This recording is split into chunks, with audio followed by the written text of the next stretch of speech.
Friends, welcome to my channel. सांप काटने पर क्या करना चाहिए। देखिए फ्रेंड्स, अगर आपको या आपके आस पड़ोस में या अगर आप कहीं रास्ते में जा रहे हैं, अगर किसी को सांप काट जाता है तो उस कंडीशन में आपको क्या करना चाहिए। क्योंकि फ्रेंड्स बहुत सारी ऐसी मिसकंसेप्शन है, खासकर कुछ लोग क्या करते हैं, बॉलीवुड मूवी से बहुत सारे ऐसे मिस गाइडेंस आपको मिलती है जिससे कि वो लोग सांप काटने पर उन सारे मेथड को अपनाते हैं, जिससे कि जो कंडीशन होती है पेशेंट की वो ठीक होने की बजाय और भी ज्यादा वर्स हो जाती है और अनफॉर्चुनेटली मैक्सिमम केसेस में डेथ हो जाती है।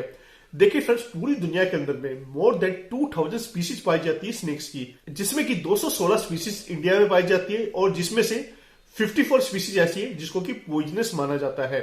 अब ऐसा जरूरी नहीं है कि आपको स्नेक ने काटा है तो वो पॉइजनस ही हो, क्योंकि फ्रेंड्स 90% चांसेस ऐसे होते हैं कि स्नेक ने अगर आपको काटा होगा तो वो नॉन पॉइजनस होगा। पॉइजनस केसेस केवल 5 से 10% ही देखने को मिलते हैं, लेकिन फिर भी पूरी दुनिया के अंदर में हर साल 2 लाख लोगों को स्नेक बाइट के केसेस देखने को मिलते हैं, जिसमें कि अनफॉर्चुनेटली 15 से 16 हजार लोगों की डेथ भी हो जाती है। तो फ्रेंड्स, जो पॉइजनस स्नेक्स है जो इंडिया के अंदर में मिलते हैं उसको 2 पार्टों में बांटा जाता है। एक होता है इलाइपिडी स्नेक्स और दूसरे होते हैं वाइपरिडी स्नेक्स।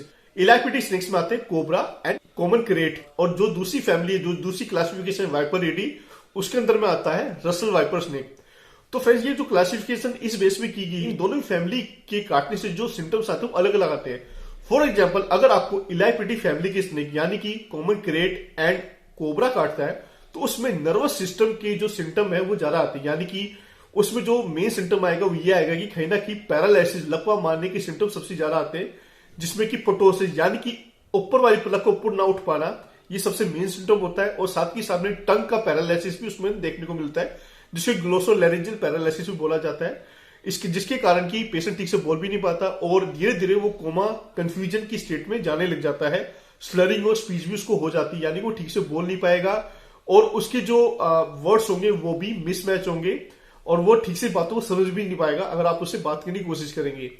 दूसरी जो फैमिली की स्नेक है वाइपरिडी, अगर आपको रसल वाइपर टाइप का स्नेक काट लेता हो तो उसमें ब्लीडिंग डिसऑर्डर आपको ज्यादा देखने को मिलेंगे, यानी कि हीमोटॉक्सिक सिम्टम्स आपको ज्यादा देखने को मिलते हैं, जिसके कारण कि जो मोस्ट कॉमन सिम्टम देखने को मिलेगा ऐसे केसेस में, उसमें जो उसकी मलगम होगी यानी स्पूटम होगी उसमें ब्लीडिंग देखने को मिल सकती है। हीमेटाइसिस यानी कि यूरिन में भी ब्लीडिंग देखने को मिल सकती है। हिमेटोमेसिस, एपिस्टेक्सिस यानी कि नाक से खून, उल्टी में खून, ये सारी चीजें देखने को मिल सकती है। तो फ्रेंड्स, इसीलिए इन स्नेक्स को अलग अलग कैटेगरी में बांटा गया है पॉइजनस स्नेक्स को। तो आपको काफी इजी हो जाता है अगर किसी को स्नेक ने काटा और आपको सही सिम्टम उसको देखने को मिल रहे हैं। मान लीजिए उसको पैरालिसिस यानी कि लकवा मारना स्टार्ट हो गया, फिट्स आ रहे हैं, उसको मिर्गी टाइप के डोरे आ रहे हैं सांप के काटने के बाद, तो आप समझ सकते हैं कहीं ना कहीं इसको इलाइपिडी फैमिली यानी कि कोबरा या कॉमन क्रेट टाइप की स्नेक ने इसको काटा होगा। और अगर इसको ब्लीडिंग डिसऑर्डर यानी कि खून, मुंह से खून आ रहा, नाक से खून आ रहा, इस टाइप के सिम्टम देखने को मिल रहे हैं सांप के काटने के बाद में, तो कहीं ना कहीं इसको रसल वाइपर यानी कि वाइपरिडी फैमिली की स्नेक ने काटा होगा। जिससे कि डॉक्टर पास जब जाते हैं ऐसे पेशेंट को लेके तो डॉक्टर को काफी इजी हो जाता है सिचुएशन को हैंडल करना, क्योंकि फ्रेंड्स दोनों सिम्टम्स को मैनेज करने के लिए फिर जो प्रोटोकॉल्स वो अलग अलग होते हैं और उसी हिसाब से फिर एंटीवेनम को भी दिया जाता है। देखिए फ्रेंड्स, अब बात करते हैं मेन मुद्दे की। अगर स्नेक काट लेता तो आपको क्या करना चाहिए। सबसे पहले तो आपको क्या नहीं करना है, आपको जहां पर भी स्नेक ने काटा है वहां पर कोई भी कट ब्लेड से या किसी भी चीज से नहीं करना, ऐसा करने से इंफेक्शन फैल सकता है। दूसरी चीज, आपको माउथ से उस जगह से जहर को सक करने की कोशिश नहीं करनी चाहिए। ऐसा करने से आपके मुंह में भी जहर जा सकता है और ऐसे करने से आपकी भी डेथ हो सकती है और पेशेंट को कोई भी बेनिफिट नहीं मिलने वाला। तीसरी चीज, कोई भी टाइट बैंडेज नहीं करनी, कोई भी टाइट कपड़ा नहीं बांधना है जहां पर भी सांप ने काटा हो। ऐसा करने से जो ब्लड फ्लो है वो कम हो जाएगा और नेक्रोसिस होने की चांसेस ज्यादा हो जाती है, यानी कि वहां पर जो टिश्यू मरने स्टार्ट हो जाएंगे।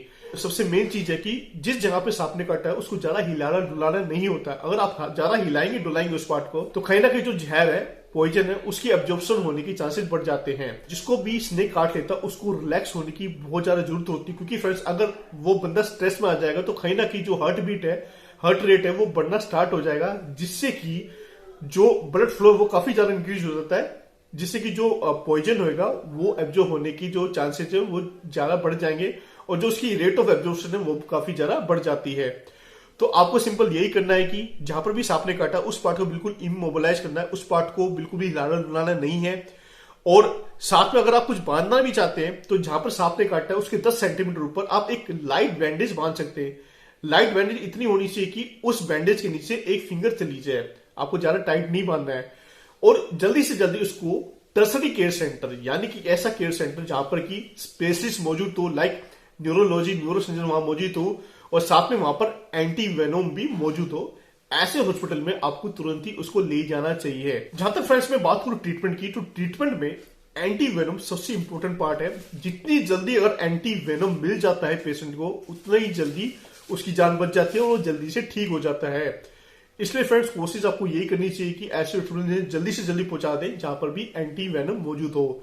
साथ में फ्रेंड्स इस बात का भी आपको ध्यान रखना पड़ता है कि अगर प्रीवियस हिस्ट्री रही है कोई एलर्जिक रिएक्शन की किसी भी वैक्सीन से, खासकर जो एनिमल बाइट से जो इंजेक्शन दिए जाते हैं, जैसे कि रेबीज इंजेक्शन दिया जाता है, उसकी आपको अपने डॉक्टर को बतानी पड़ती है, क्योंकि उस कंडीशन में कहीं ना कहीं हाइड्रोकोर्टिसोन, फिर एफिनेफ्रिन, इस टाइप के इंजेक्शन पहले दिए जाते हैं ताकि एनाफिलेक्टिक रिएक्शन को कम से कम हुआ जाए। अब बात करते हैं कि क्वांटिटी ऑफ एंटीवेनम कितना देना चाहिए फ्रेंड्स, वो डिपेंड करता है कि जो बाइट होने के बाद में जो इन्वॉल्वमेंट है पार्ट की वो कितनी है। अगर थोड़ी बहुत इन्वॉल्वमेंट है तो 20 to 50 ml तक एंटीवेनम दिया जा सकता है। अगर जो इन्वॉल्वमेंट है वो थोड़ी सी ज्यादा बढ़ रही है तो 50 to 100 या फिर उससे भी ज्यादा दी जा सकती है, ताकि सिस्टेमिक इन्वॉल्वमेंट यानी कि मल्टीपल ऑर्गन में पॉइजन फैलने के जो चांसेस है उसको कम किया जा सके। बाकी फ्रेंड कंजर्वेटिव ट्रीटमेंट डिपेंड करता है कि कैसे सिम्टम्स, अगर न्यूरोलॉजिकल सिम्टम यानी कि कोबरा टाइप के स्नेक ने काटा होता है तो उसको उस टाइप का ट्रीटमेंट प्रोटोकॉल चलाया जाता है। सिमिलरली अगर किसी को ब्लीडिंग डिसऑर्डर्स है तो उसको डिफरेंट टाइप के प्रोटोकॉल चलाए जाते हैं। साथ ही साथ में 20 मिनट होल ब्लड काउंट भी इसमें किया जाता है, जिसमें कि देखा जाता है कि ब्लड की कोगुलेबिलिटी हो रही है नहीं हो रही, क्योंकि फ्रेंड्स स्नेक बाइट के केसेस में ब्लड का कोगुलेशन होना भी काफी डिले हो जाता है। ये थोड़ी सी मेडिकल टर्म है, बस कॉमन नॉलेज के लिए, जनरल नॉलेज के लिए आपको थोड़ा सा बस आइडिया होना चाहिए। फ्रेंड्स एक चीज मैं और बताना चाहूंगा कि कुछ चीजों में ये देखा गया कि स्नेक बाइट के मार्क्स हैं उसको पहचान के भी आप पता कर सकते हैं ये पॉइजनस स्नेक है या नॉन पॉइजनस स्नेक है। देखिए फ्रेंड्स फिर भी मैं आपको बताना चाहूंगा कि ये क्राइटेरिया मान के आपको बिल्कुल भी नहीं चलना है कि पेशेंट को पॉइजन स्नेक ने काटा है या नॉन पॉइजनस स्नेक ने काटा, क्योंकि फ्रेंड्स कोई भी अगर स्नेक बाइट नहीं किया है तो आपको ये मान के चलना है कि कहीं ना कहीं पॉइजनस स्नेक ने ही इसको बाइट किया है। क्योंकि कुछ जगह कुछ एक्सपर्ट ये बोलते हैं कि अगर मल्टीपल पार्ट्स है, यानी कि जैसे हमारे इंसान के काटने से जो टीथ बाइट मार्क्स बनते हैं, अगर ऐसे टीथ बाइट मार्क्स बन रहे हैं तो कहीं ना कहीं वो स्नेक है वो मोस्टली नॉन पॉइजनस हो सकते हैं। लेकिन अगर 2 पॉइंट मार्क्स दिख रहे हैं आपको, जैसे कि आपने मूवीज में देखा कि 2 पॉइंट मार्क्स दिखते हैं सांप के काटने से, अगर ऐसे मार्क्स आपको दिख रहा है तो वो मोस्टली पॉइजनस स्नेक की मार्क्स होते हैं। लेकिन आपको ये क्राइटेरिया नहीं फॉलो करना है फ्रेंड्स। किसी भी स्नेक ने काटा है उसको इररिस्पेक्टिव वो कैसे बाइट मार्क्स है, आपको उसको पॉइजनस मार्क ही चलना चाहिए। तो फ्रेंड्स बताने के लिए मैं बहुत सारी चीजें आपको बता सकता हूं, लेकिन जो मेन चीजें हैं वो मैंने आपको वीडियो के स्टार्टिंग में बता दी थी, आपको क्या क्या चीजें ध्यान में रखनी है अगर स्नेक बाइट कर लेता है। उम्मीद करता हूं जो भी मैंने आज आपको बातें बताई हैं वो आपके लिए काफी यूजफुल साबित होगी। अगर आपको ये मेरी वीडियो यूजफुल लगी हो तो प्लीज इसको लाइक एंड शेयर जरूर कर दीजिएगा। And if you want to support me then please subscribe my channel. Thank you friends.